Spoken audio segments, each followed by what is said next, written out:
Alright, we're going to... What's that place called? Mcgaffee. Yeah, that's where we're going. We're on I-40 right now, going east. That's church rock. Ooh, we got church rock now. So interesting, guys. Hey, like, imagine the other time. Oh, man, what a beautiful view. Trump died yesterday. You know what I mean? Like, how is that America going right now? And the camera, look at it, it's on autofocusing. Ooh, we got rock now. What I'm saying, like, a lot of things are happening that's never happened in history. I like this phone, it's So autofocusing. they were already president. Some people get sick from their moving of their language. Yeah. Hey, we'll be back with y'all again later when we get to that place. Probably need to turn out there and I'm live. I'll do another video. Short clip. Sorry about that, y'all. See y'all later.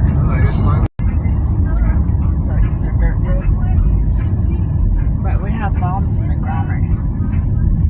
Nuclear bombs. They can wipe out all There's of Gallup. missiles too. Wipe out all of Gallup.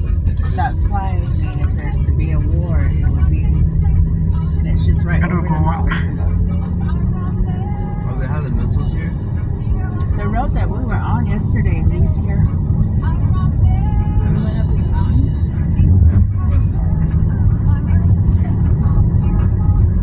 That's scary. It's like that in Idaho. That's where they have all the nukes. Weapons of mass destruction. Literally. Cut that way to see those little Yeah. And everyone. That one picture. Yeah. Forks. I think they got Subway too. Mm-hmm. They drove us there. It's kind of like patchy land. Between Honda and Ford. Yeah, White River. Honda and White River is What like. if probably if we were in a BM or yeah. Right? I was just thinking about that. Like this is like, what do you want to drive your car?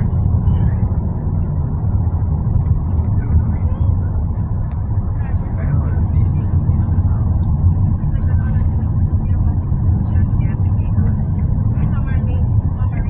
Scared to drive by the edge. Alright, we're up here, y'all.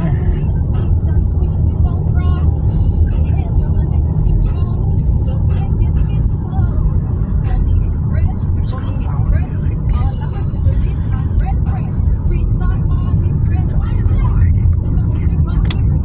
I don't know, really. I know, right?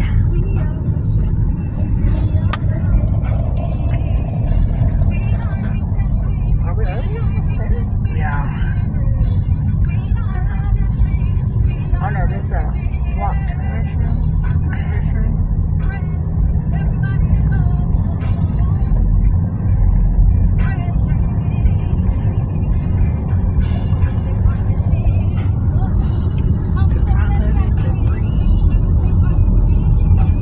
Lakes right there.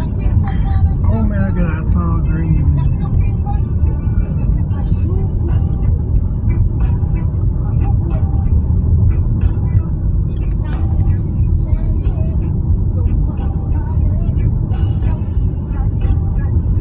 This is where we work. Tarot reception. Are we the friend of the tarot family? The tarots. Oh, right there in the middle.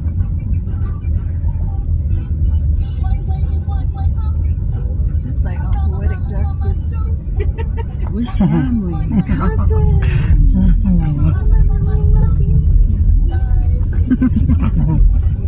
Oh, cousin. Just call me Cousin Pete.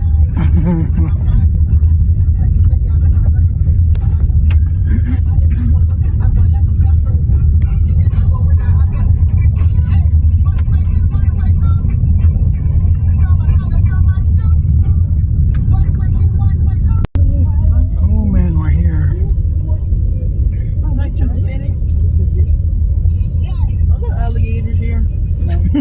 I know The alligator garden. Mm, That's really asking Aaron if they had turtles at the river.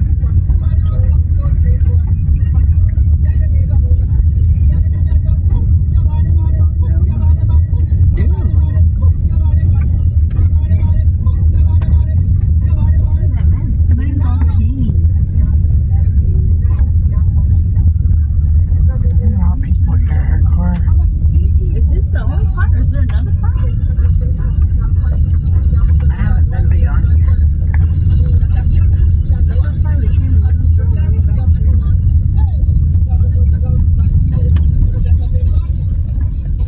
I guess the light was back that way too.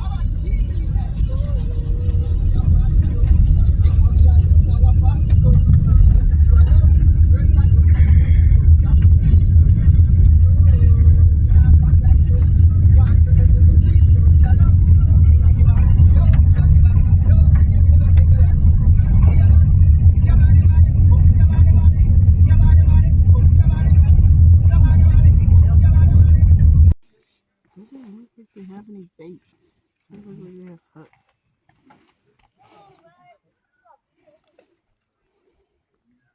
Is it in the rocks?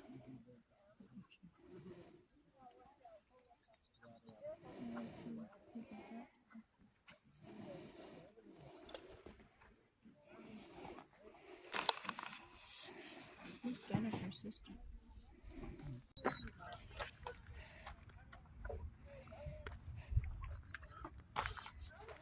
It's pretty, pretty blue. It is. Where's Jordan? Right there. Behind you. No, he's from Calabasas. That's awesome right there. Yeah, You need a restroom.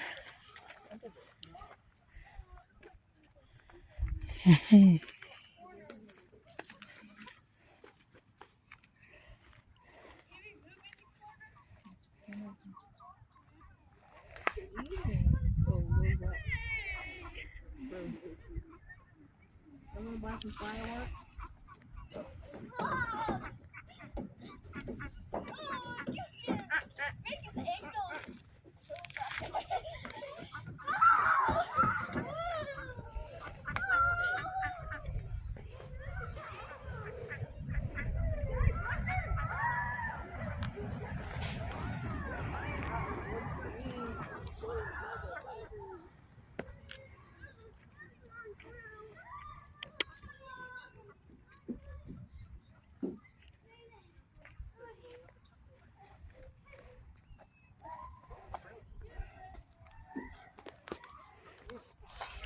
We're over here at the lake, Mcgaffee lake.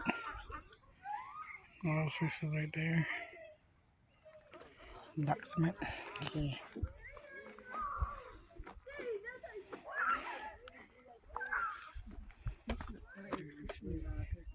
I know we should have.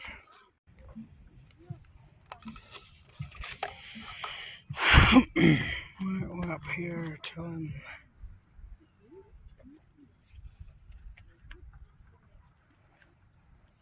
Just left this farts.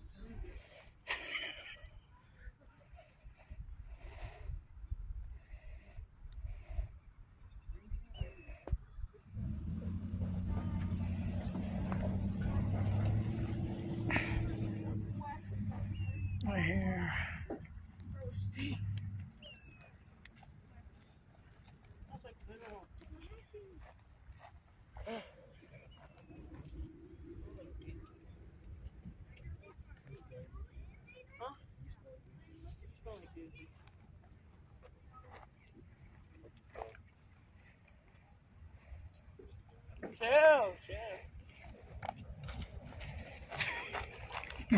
Chill.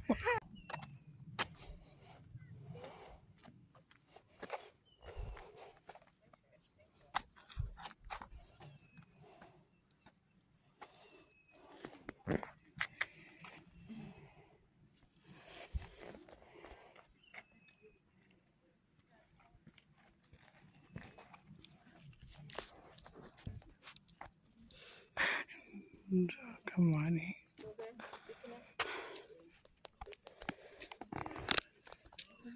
Aaron, do you have a tweezer? Is that like an outhouse? Yeah. An indoor? No. It's clean. Oh. Yeah. It smells. No, I recognize the room. Oh, that's good.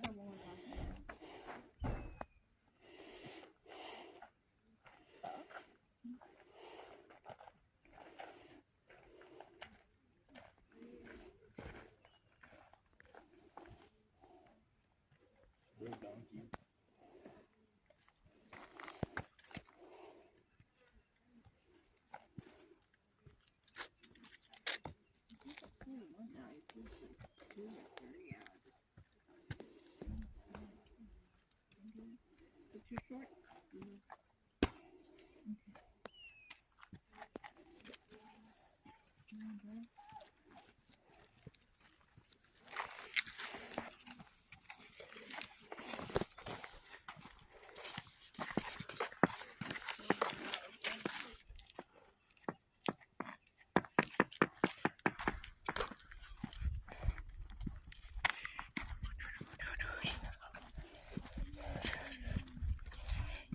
Bye.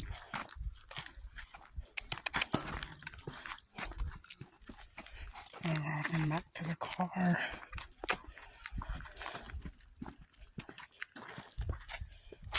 Oh no, it's hungry back there.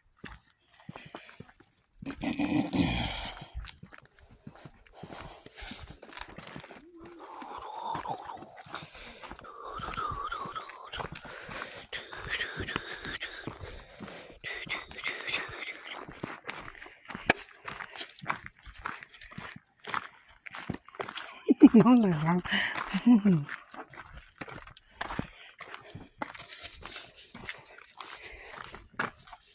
Hi, thanks so much for your channel. And I never grabbed a beetle. Okay, good. That's no disqualification, Vinny. In the 60s, I was in a garage band and we were doing like mainly Ventures songs. We hadn't got into singing so much, just doing instrumental. But when I heard Please Please Me and Want to Hold Your Hand come on the radio, it just jumped out of the radio. It was so different than anything else. It was amazing. And so I went out and bought the Meet the Beatles album and saw them when it's Sullivan. But I have a technical question too. On the Meet the Beatles album, This way, huh? they put all the instruments on one channel, all the vocals on another one.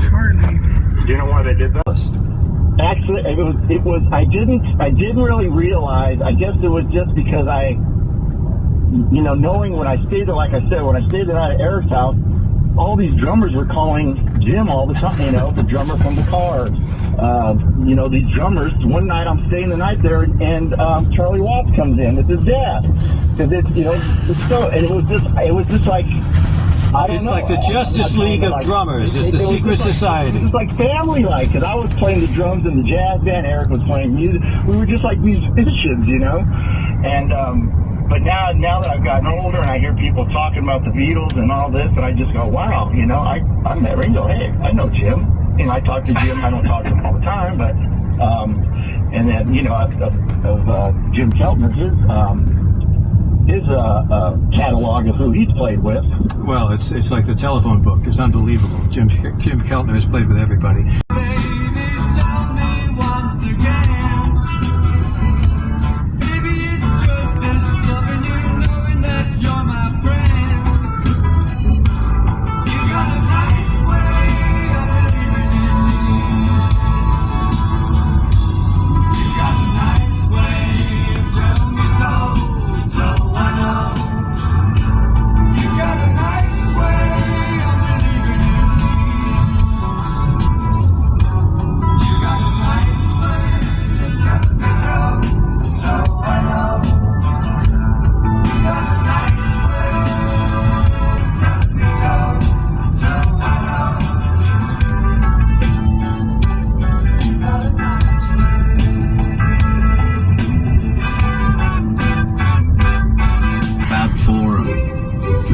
Bill and Tom on the Beatles channel.